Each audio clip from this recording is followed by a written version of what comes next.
Que sea tu gracia la que me sostenga, Señor, porque es tu palabra, es tu verdad, es palabra que salió de tu corazón, de tu boca, e inspiró al apóstol Pablo a escribir esta carta. Es tu palabra. Ayúdanos a temblar delante de tu palabra. Te lo rogamos en el nombre de Cristo. Amén. Pueden tomar su asiento amado del Señor. No voy a rogar a mis hermanos, siempre me olvido de algo se cayó algo ya. Me olvido de recomendarles algo a mis hermanos, es que si tienen el celular, no está en silencio, que lo ponga en silencio, así no se interrumpe el mensaje, no distrae al hermano. Y es una muestra de reverencia a la palabra de Dios. No es una falta de respeto al pastor, no se preocupe por mí, no por el Señor. Recuerde que, como dice Pablo, aquel que desprecia la palabra no desprecia a hombres, sino desprecia a Dios. Busquen su Biblia, la primera carta de Corintios, primera de Corintios, capítulo 3. Seguimos con la serie de Corintios. Esta es la cuarta predicación sobre la primera carta de Corintios. Llegamos al capítulo 3, versículo 9. Primera de Corintios, capítulo 3, versículo 9. Primera carta de Corintios, capítulo 3, verso 9 en adelante vamos a leer. Dice la palabra del Señor de la siguiente manera: porque nosotros somos colaboradores de Dios y vosotros sois labranza de Dios, edificio de Dios. Esto la semana pasada lo leí al final, pero lo quiero tomar para continuar leyendo. Versículo 10 en adelante voy a leer. Conforme a la gracia de Dios que me ha sido dada, yo como perito arquitecto puse el fundamento y otro edifica encima. Yo le estoy leyendo una versión, otra versión diferente a la de usted. Pero cada uno mire cómo sobreedifica. Versículo 11. Porque nadie puede poner otro fundamento que el que está puesto, el cual es Jesucristo. Y si sobre este fundamento alguno edificare oro, plata, piedras preciosas, madera, heno, hojarasca, la obra de cada uno se hará manifiesta, porque el día la declarará, pues por el fuego será revelada, y la obra de cada uno, cual sea, el fuego la probará. Versículo 14 en adelante voy a leer. Si permaneciera la obra de alguno que sobreedificó, recibirá recompensa. Si la obra de alguno se quemare, él sufrirá pérdida, si bien él mismo será salvo, aunque así como por fuego. Versículo 16. ¿No sabéis que sois templo de Dios y que el Espíritu de Dios mora en vosotros? Si alguno destruye el templo de Dios, Dios le destruirá a él, porque el templo de Dios, el cual sois vosotros, santo es. Nadie os engañe. Si alguno entre vosotros se cree sabio en este siglo, hágase ignorante para que llegue a ser sabio, porque la sabiduría de este mundo es insensatez para con Dios, pues escrito está: Él prende a los sabios en la astucia de ellos. Y otra vez, el Señor conoce los pensamientos de los sabios, que son vanos, así que ninguno se gloríe en los hombres, porque todo es vuestro, sea Pablo, sea Apolos, sea Cefas, sea el mundo, sea la vida, sea la muerte, sea lo presente, sea lo porvenir, todo es vuestro, y vosotros de Cristo, y Cristo de Dios. Gloria a Dios por su palabra.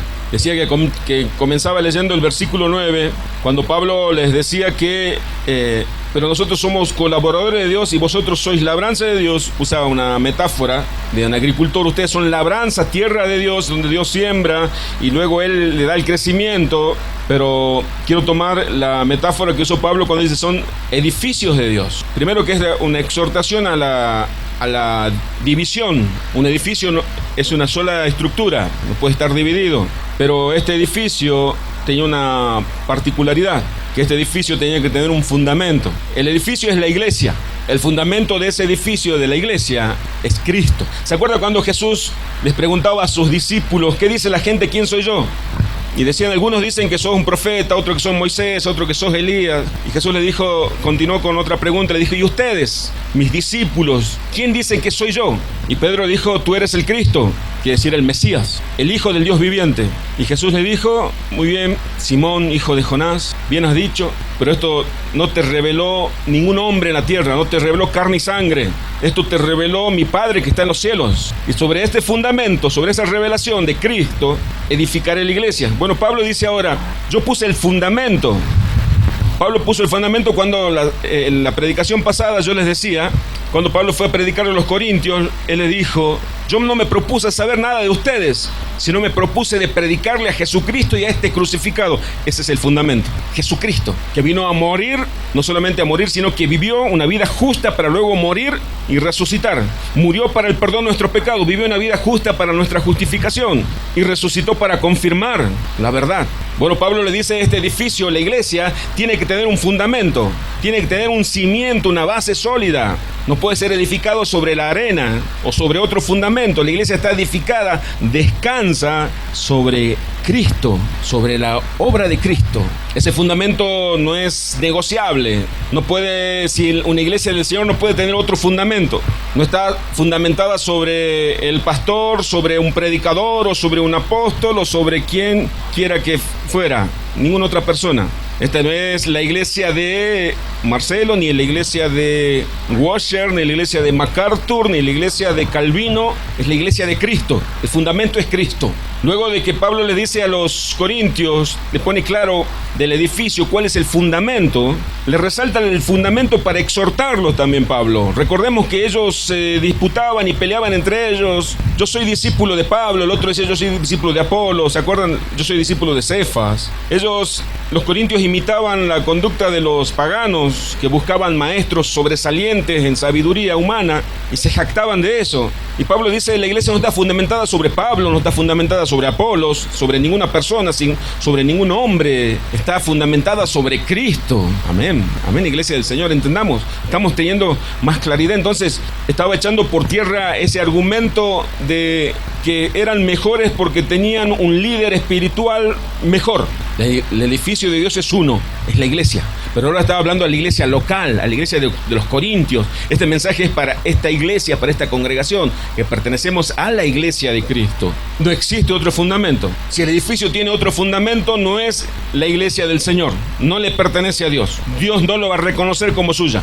Pueden haber instituciones que tienen afuera un cartel, de paso nosotros no tenemos cartel, que diga iglesia de Cristo, iglesia cristiana. No importa el cartel, lo que importa es el fundamento. ¿Cuál es el fundamento de su fe? ¿En quién cree usted?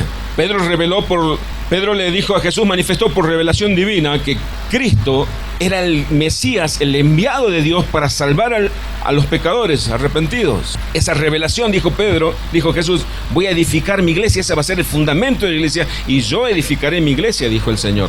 Yo decía que pueden haber comunidades, instituciones que tienen un cartel de iglesia, pero eso no le hace iglesia de Cristo. Dios va a reconocer como su iglesia a toda persona o a toda iglesia local que esté fundamentada sobre la verdad de Cristo y este crucificado.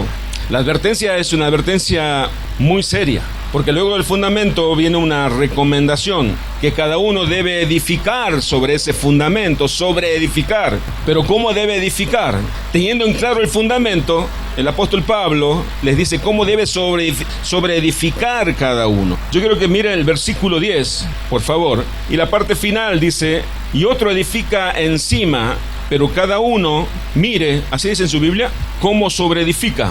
Esa palabra mire, que a veces la pasamos de largo, es un imperativo, una orden, una advertencia. Mire, observe, tenga cuidado cómo sobreedifica.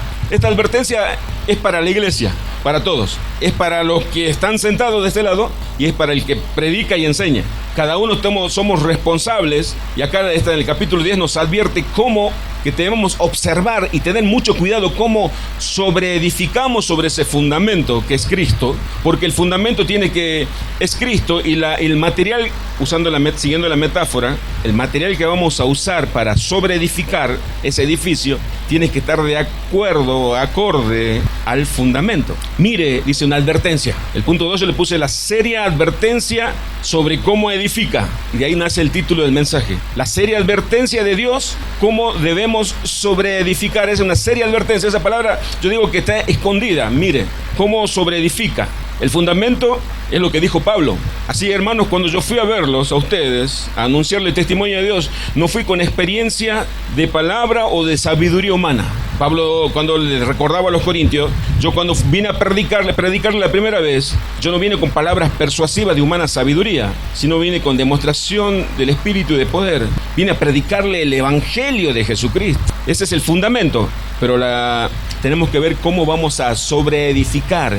Haga de cuenta, dice que en el tiempo de Pablo, estaba estudiando, que había muchos edificadores que no edificaban con materiales nobles. Hacían un edificio, en vez de poner ladrillo, quizás le ponían adobe y lo cubrían. Y en vez de poner cimiento, no le ponían cimiento a la casa. Y venía el dueño y miraba y decía, aparentemente está buena la casa. Pero aquí un experto sabía si esa casa estaba edificada con materiales nobles, con materiales correctos, y no estaba haciendo una estafa a aquel que pagó para la edificación. Bueno, lo mismo sucede en la iglesia del Señor. El Señor nos advierte. Todos podemos decir, yo hago obra para el Señor, yo le sirvo al Señor. No, si yo soy un siervo de Dios. Y los demás pueden creer, usted puede creer o no. Y a veces podemos estar confundidos si alguien es siervo o no es siervo de Dios, si lo que está haciendo es obra de Dios o no es obra de Dios. La palabra de Dios nos aclara algo, que el que no está confundido es Dios, porque toda obra va a ser probada por el fuego. Por eso nos advierte, mire cómo cada uno sobreedifica sobre el fundamento. La advertencia sobre todo creyente y todo ministro, no es sobre el pastor. Pastor, tenga cuidado de lo que está predicando. Sí, yo tengo que tener cuidado, pero yo le digo también, usted hermano, tenga cuidado cómo usted está edificándose en el Señor. ¿Qué obra está haciendo para el Señor? Debemos autoevaluarnos. Vieron que nosotros tenemos por costumbre darnos la aprobación solos. Yo creo lo que estoy haciendo está demasiado bien, decimos. Y no aceptamos crítica, generalmente, no digo en particular.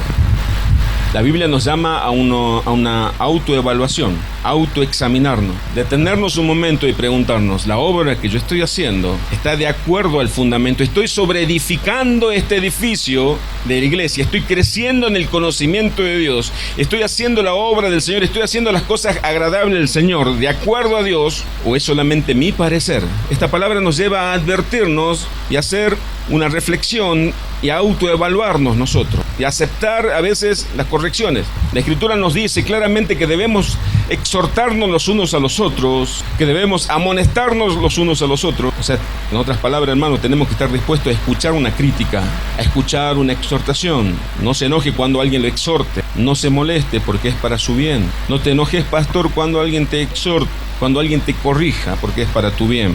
Decía, si no tiene a Cristo como fundamento, no se predica a Cristo resucitado, esa iglesia local no es iglesia. Quiero salir del segundo punto, pero todavía no me permite porque quiero aclarar la importancia del fundamento. Si en una iglesia no se predica, no se establece el fundamento, la base de Jesucristo y a este crucificado, como decía Pablo. Cuando digo Jesucristo y este crucificado, estoy diciendo que el creyente, que usted como creyente, tiene que entender en qué cree. Así de sencillo. ¿Por qué murió Jesús? ¿Para qué murió Jesús? ¿Por qué usted dice que es hijo de Dios? Usted tiene que responderme bíblicamente, o tiene que responderse bíblicamente estas preguntas. ¿Por qué murió Cristo? ¿Por qué usted, si muere hoy, va a ir directamente allá donde está el Señor? ¿Por qué no se va a ir al infierno? ¿Pero para qué vino Cristo? ¿Por qué padeció lo que padeció? El creyente tiene que saber. Hay hermanos, quito la palabra hermano, retiro. Hay personas que sirven, pongo entre comillas, en algunas iglesias. Pueden estar en el servicio de la alabanza, pueden estar aún ser diáconos, pueden predicar y no saben quién es Cristo. Si le pregunto a usted, yo quiero que me explique qué implica la justificación. ¿Por qué dice la Biblia que yo soy justo? No levante su mano, pero los que estamos aquí todos sabemos qué significa la justicia de Cristo. ¿Por qué somos declarados justos delante del Señor? ¿Qué significa el perdón de pecado? Si una iglesia no conoce eso, entonces no es iglesia. Si los integrantes de esa comunidad que se autodenomina iglesia no tienen claro el fundamento, entonces no puede crecer el edificio.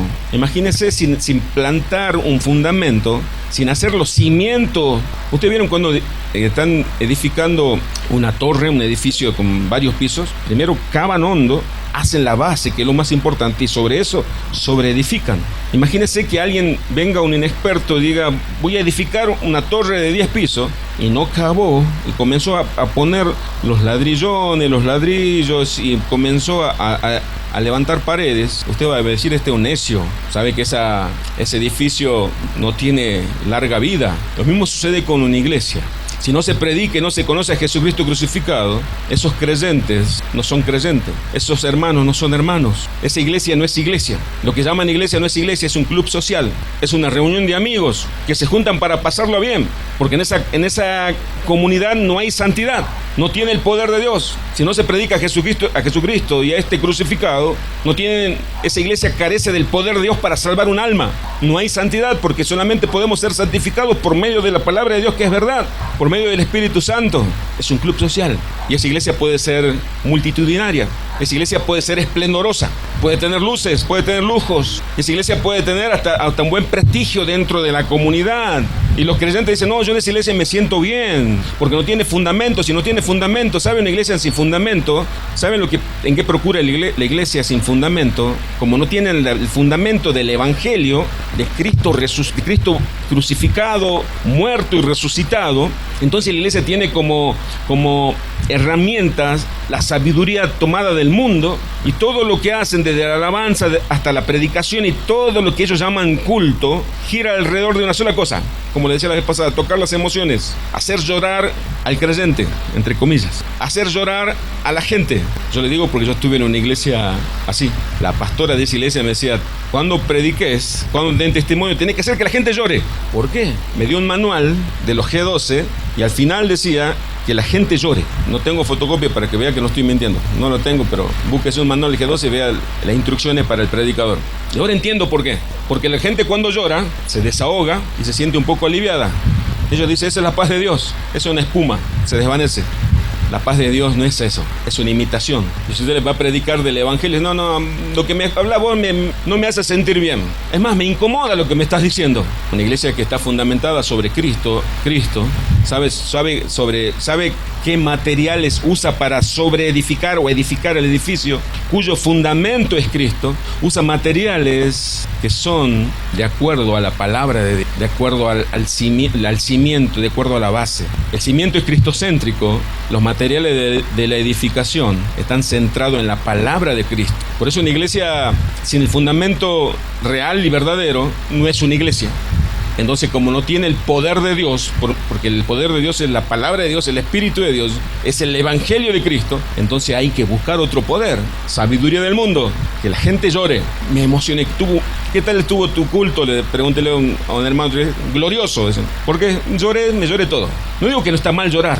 No digo, el pastor va a decir, no quiere que lloremos. No, está mal suplantar la emoción por el poder de la palabra de Dios y del Espíritu de Dios. Eso está mal. No está mal emocionarse. Lo que está mal es suplantar lo de Dios por una emoción. Dice, porque nadie puede poner otro fundamento. El versículo 11. Porque nadie puede poner otro fundamento que el que está puesto, el cual es Cristo. Pablo dice, yo como perito arquitecto puse un fundamento. El fundamento no era del perito arquitecto, el fundamento era de Dios. Pablo lo estableció, lo puso, lo dice en tiempo pasado. Y nadie puede poner otro fundamento. Si en esta iglesia el fundamento es Cristo, nadie puede entrar por este lugar y decir, bueno, el fundamento va a ser otro.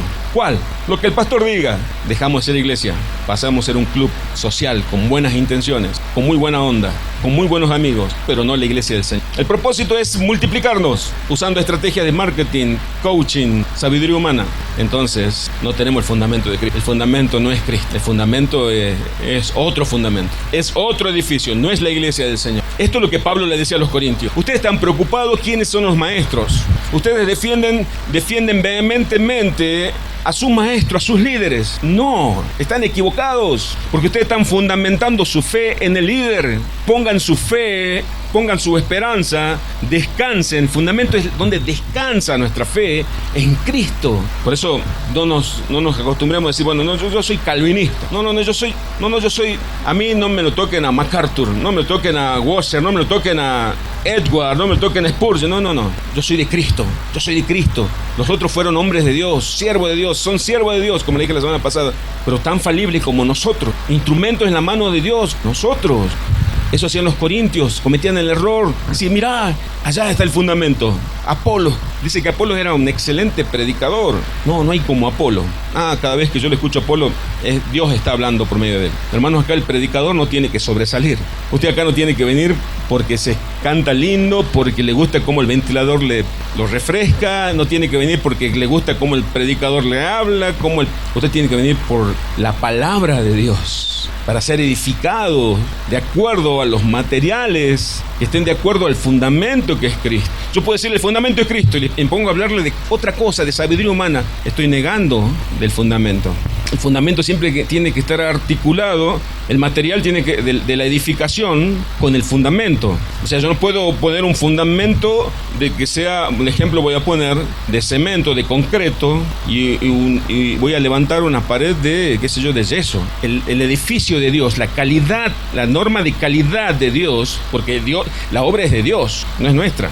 Dice, mira cómo sobreedifica. Está diciendo, la obra no es tuya, no es privada, no es tuya, porque la obra es de Dios, y como es de Dios, Dios lo va a aprobar. Dice el versículo 12, y si sobre este fundamento alguno edificare oro, plata, piedra preciosa, madera, heno, hojarasca, la obra de cada uno se hará manifiesta, porque el día la declarará, pues por el fuego será revelada, y la obra de cada uno, cual sea el fuego, la aprobará. La obra de cada uno, habla de particular, no dice la obra de todos, sino de cada uno, la aprobará, será manifiesta, o sea, no es privada. El día la declarará. ¿Qué día? ¿Qué día? Segunda de Corintios 5, dice 10, dice, en aquel día todos tenemos que comparecer delante del tribunal de Cristo. A ver, tengo el texto acá. Porque es necesario que todos nosotros comparezcamos, le leo yo, ante el tribunal de Cristo, segunda de Corintios 5, 10, para los que toman nota, para que cada uno reciba según lo que haya hecho mientras estaba en el cuerpo, sea bueno o sea malo. Esto es para la iglesia. La obra de cada uno será probada. Y habla, dijimos recién, en el versículo 12, si sobre este fundamento alguno edificare oro, plata, piedras preciosas, madera, heno, hojarasca, la obra de cada uno será manifiesta, porque el día la declarará, pues por el fuego será revelada, y la obra de cada uno, cual sea el fuego, la probará. La obra, decía que es particular. Dios no vamos a estar, vení, vamos a mi esposa, vamos juntos delante del Señor. No, solo. La obra, mi obra, la obra de mi esposa, la obra de ustedes, cada uno en particular, de cada uno. No dice la obra de los matrimonios. Vengan ustedes, familia, vamos, ¿qué obra hicieron para el Señor? La obra de cada uno será probada por fuego. Y hay tres materiales, tres que el fuego no los puede consumir: oro, plata y piedras preciosas. Es más, si pasan por el fuego, pueden ser hasta purificadas. Pero madera, heno, hojarasca, eso no resisten al fuego. La obra de cada uno en particular, la obra se manifestará, el fuego la probará. 3 resisten el fuego y 3 no. Haga de cuenta que vamos al cielo. Es posible. Lo más seguro que tenemos es que todos vamos a morir. Si no morimos, pero lo seguro es que todos vamos a estar delante del Señor. Haga de cuenta que aquella persona que está creyendo, yo le serví al Señor, pero vos sabés cómo me esforcé para el Señor. No escatimé tiempo, no escatimé esfuerzo. Es más, dediqué mi vida al Señor. Bueno, decir el Señor, trae tus obras, pasen las obras por el fuego. Pasan por una cinta, el fuego las prueba, del otro lado queda cenizas. Ahí están tus obras. ¿Cómo? Sí, edificaste con madera, heno y hojarasca. No eran materiales nobles. Fuiste un edificador mal obrero, mal siervo. Hermanos, en el versículo 10 cuando dice, mire cada uno cómo se edifica, es el Señor mismo diciendo, tengan cuidado. Yo pensaba en esto. Estamos preocupados por muchas cosas, secularmente y espiritualmente. Nos preocupan muchas cosas, pero la iglesia del Señor no está ocupada, como dice la Escritura, ocupada de vuestra salvación con temor y temblor en esto. En aquel día en que todas nuestras obras sean probadas. Por eso dice, mire cómo cada uno sobreedifica. Pero aclaremos algo, porque de este texto la Iglesia Católica sacó la doctrina para el purgatorio. El fuego no va a ir sobre el creyente, tranquilos, sino sobre las obras. Gracias, Señor. Respire sobre nuestras obras. Pero qué triste es que cuando tengamos que comparecer delante del tribunal de Cristo, nosotros vamos con el pecho inflado. Señor, ya el Señor va a decir, muy buen siervo y fiel. Y nuestras obras pasen por fuego. Y el Señor diga, estas son tus obras. Un montón de ceniza. Qué triste. Eso nos tiene que preocupar. Eso nos tiene que, cuando estemos cómodos, sacarnos de la comodidad. Pero fíjese qué importante que es este mensaje que Pablo lo repite. No nos vayamos de Corintios 3, sino un capítulo más adelante, en el capítulo 4. Pablo, como buen maestro, repite un concepto. 4:5 dice así: que no juzguéis nada antes de tiempo, hasta que venga el Señor, el cual aclarará también lo oculto de las tinieblas y manifestará las intenciones de los corazones. Entonces cada uno recibirá su alabanza de Dios. Hermanos, ¿se da cuenta lo que leyó? Yo creo que muchos no se dieron cuenta. Al Dios que nosotros tenemos que alabar, fuimos creados para alabanza de su gloria. Este es el único punto, creo que Dios, no vamos a alabarle, sino que Él nos va a alabar a nosotros. No es que que decir muy bien, ¿no? ¿Sabe cuál es la alabanza? Muy bien, buen siervo fiel. En lo poco fuiste fiel, en lo mucho te pondré. Esa alabanza nos alcanza para toda la eternidad. Voy a repetir. Así que no jugué nada antes de tiempo, hasta que venga el Señor, el cual aclarará también lo oculto de las tinieblas y manifestará las intenciones de los corazones. Y entonces cada uno recibirá su alabanza de Dios. Ese tiene que ser nuestro motor. Ese tiene que ser nuestra motivación. Cuando ya estoy cansado, y la iglesia cada vez me va peor. Los hermanos parece que no les caigo bien a ninguno. Llego a mi casa, mi esposa está insoportable. En el trabajo también. No, esa no es nuestra motivación. Nuestra motivación es aquel día cuando de los labios de nuestro Señor, y esto me hace temblar, salga una alabanza que diga muy bien, buen siervo. Yo creo que me voy a desarmar ese día. En lo poco fuiste. Eso nos tiene que preocupar. Pero dice que las intenciones del corazón, lo que no ve el ojo del hombre, ve el ojo de Dios. Así que nosotros podemos decir, yo estoy edificando con materiales nobles, con oro, plata, piedras preciosas. Yo estoy predicando el evangelio, entonces estoy sobreedificando, estoy haciendo una buena obra para el Señor con oro, plata y piedras preciosas. Puedo creer, porque yo predico el evangelio, puedo decir. Pero la intención del corazón, yo puedo predicar, como dicen Filipenses, por envidia, para promoverme a mí mismo. Puedo decir, hermanos, hagan a predicar todo. Y es para promover el ministerio, el nombre de la iglesia, el nombre del pastor, y no a Cristo. Entonces estoy sobreedificando con madera, heno y hojarasca. Señor, mira cuántos gané para tu reino, extendí tu reino. Sí, muchos se convirtieron, pero en tu corazón había otra intención. Eso es lo que acabamos de leer. Mal siervo. Señor, yo ayudé a muchos, hice muchas obras de bien. Sí lo sé, Señor, pero lo hiciste para promover tu propio nombre, para sentirte bien y no para glorificar mi nombre. Porque todo lo que tenemos que hacer es para la alabanza de su gloria, hermano, hermana. Y nuestra obra va a ser probada. A ver, todas tus obras pasen por el fuego. Un montón de ceniza. No sé si ustedes cada vez que hablan de 2 Corintios 5:10, cuando dice vamos a comparecer delante del tribunal de Cristo y van a ser juzgadas toda la iglesia, ¿no? La aclaro nuevamente. El fuego no va sobre el creyente, sino sobre las obras. 2 Corintios 5:10, cuando habla del tribunal de Cristo y dice que, y no sé si a los que alguna vez pudimos hablarle a los demás o escuchar, que todas nuestras obras van a ser expuestas y probadas por delante del Señor, siempre surge una pregunta en común, a ver si nos ponemos de acuerdo. Y nos dice, creo que en el estudio pasó esto, ¿no? Nuestras obras y mis pecados van a ser expuestos, pero el Señor o los demás también. No quiero que mi esposa vea lo que yo hacía escondida de ella. Ahí sale la hipocresía del hombre, ¿no? Ahí sale como el Saúl. Que no sepan los hombres, que no sepa la gente que me desechó el Señor. ¿Qué nos importa los demás? ¿Qué nos tiene que importar los demás si el Señor ya lo sabe? Ahí vemos nuestro corazón hipócrita todavía, que hay en la carne, que tenemos vergüenza que los demás se enteren de nuestros pecados cuando nuestro Dios ya lo sabe. Hermano, si está poniendo clave a su celular para que tu esposa no lo vea o tu esposo no lo vea, te digo que el Señor ya lo sabe, y eso es preocupante, no que el esposo. Tu esposa lo que puede tirarte una taza, un plato por la cabeza, nada más, pero el Señor, eso nos tiene que hacer temer, porque el Señor ve la intención del corazón. Todo lo que hagamos, no, pero yo canto para el Señor, yo sirvo para el Señor, toco la batería en la iglesia, yo toco el teclado, el Señor va a juzgar. Así que esas son tus obras, ¿eh? Lo hacías para vanagloriarte. Cenizas, que el Señor nos ayude. Versículo 14 de 1 Corintios capítulo 3. Si permaneciera la obra de alguno que sobreedificó, recibirá recompensa.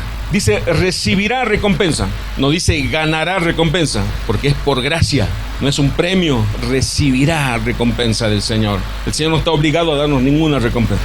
Ya con el perdón de pecado tendremos que darnos por hecho y agradecido al Señor.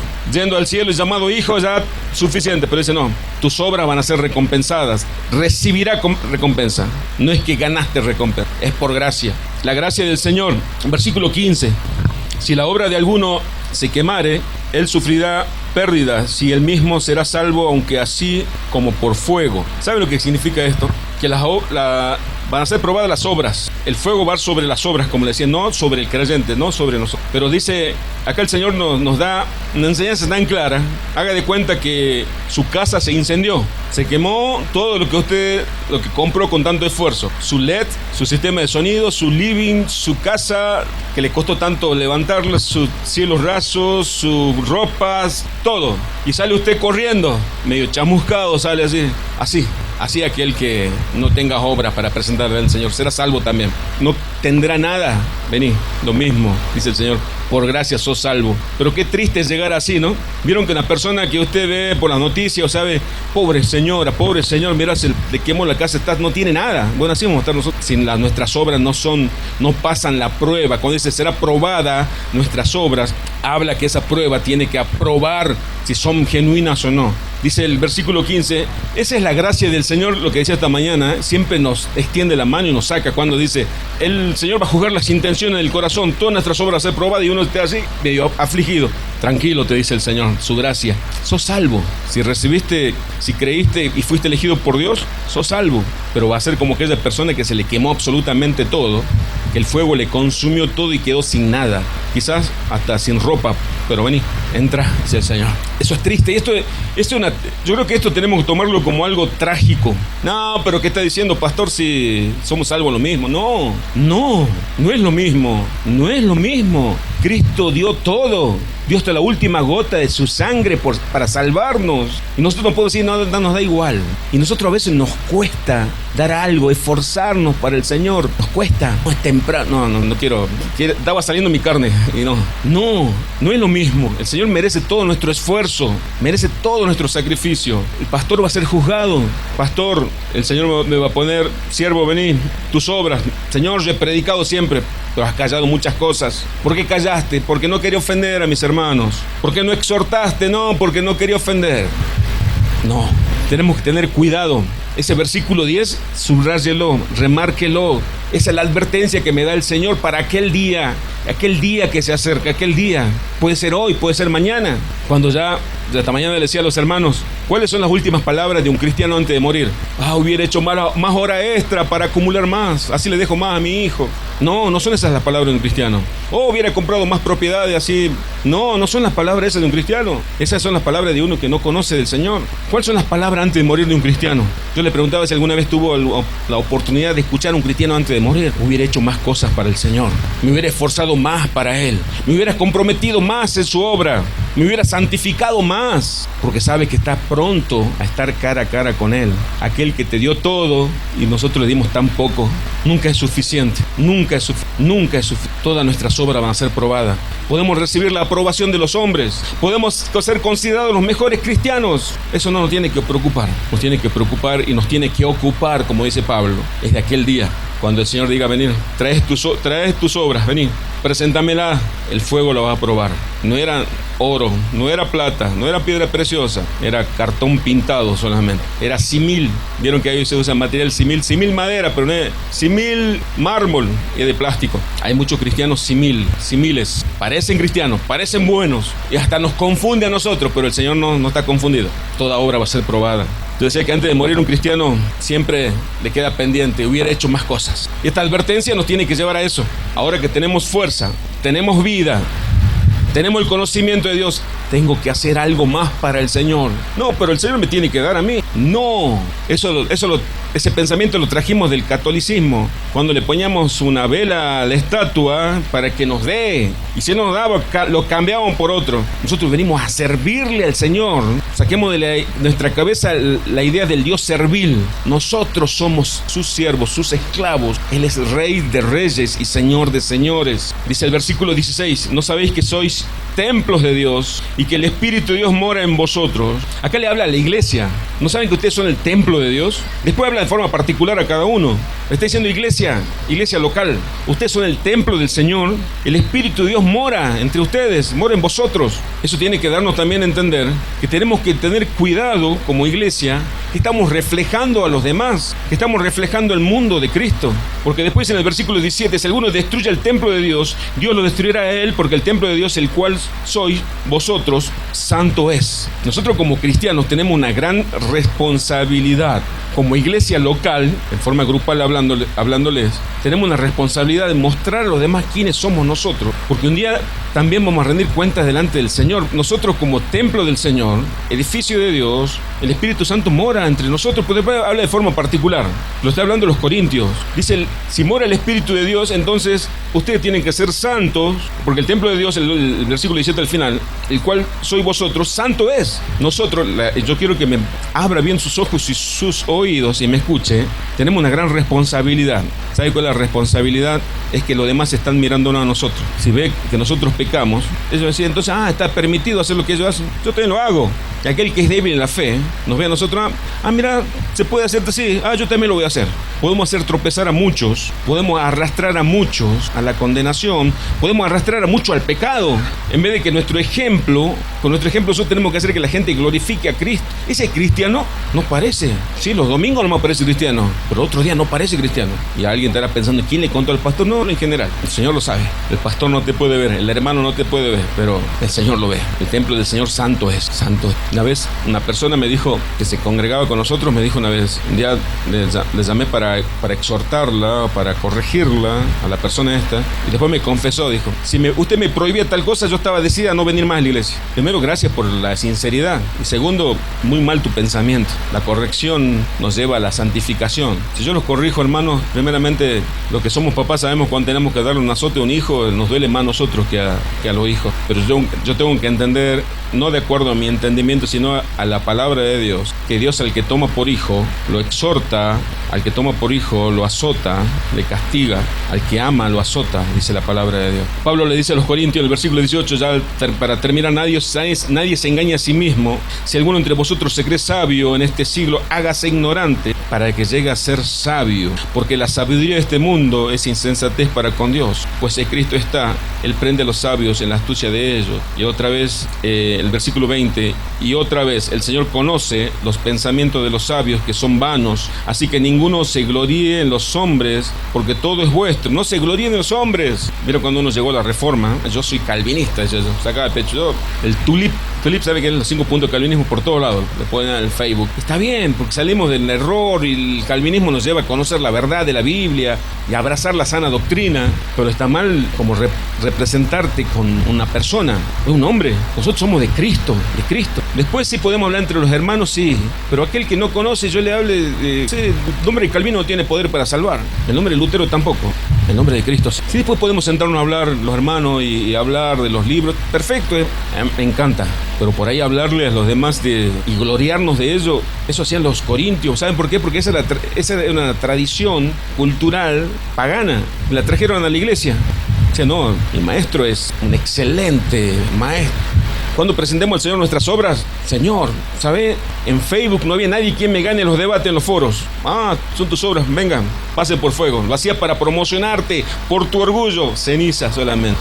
Hermanos, estamos delante de nuestro Dios. Dice Gálatas 6, no nos engañemos, Dios no puede ser burlado. Nosotros podemos mentirle, yo puedo mentirle a mi esposa, a mis hijos, a ustedes, a mi papá, a mis hermanas, a los que me conocen, puedo mentirle y puedo poner cara de póker, como dicen, ¿no? Y me pueden creer, pero yo tengo que estar consciente que a él no le puedo mentir, no le puedo engañar, no me puedo burlar. Porque los burladores, habla Salmo 1, los escarnecedores, aquellos que conocen la palabra y no toman en cuenta la palabra. Dice, versículo 22, sea Pablo, sea Apolo, sea Cefas, sea el mundo, sea la vida, sea la muerte, sea lo presente, sea lo porvenir, todo es vuestro, y vosotros de Cristo, y Cristo de Dios. Esa es la verdad, de eso nos tenemos que gloriar. El Señor, esta salvación del Señor nos la dio a nosotros, y si nosotros debemos a alguien, somos deudores de alguien, somos deudores de Él. Nosotros no tenemos deuda con la carne, no tenemos agradecimiento, yo tengo agradecida, a Él. No digo que seamos ingratos, a Él primero. Que el Señor nos lleve, el Espíritu de Dios nos lleve a una reflexión, a examinarnos profundamente cada uno de nosotros en esta mañana, a preguntarnos qué no hicimos para el Señor. ¿Mis obras pasarán por el fuego de la prueba? ¿Pasarán por el fuego de la prueba? Que el Señor nos ayude. Oramos al Señor. Padre de misericordia, Dios de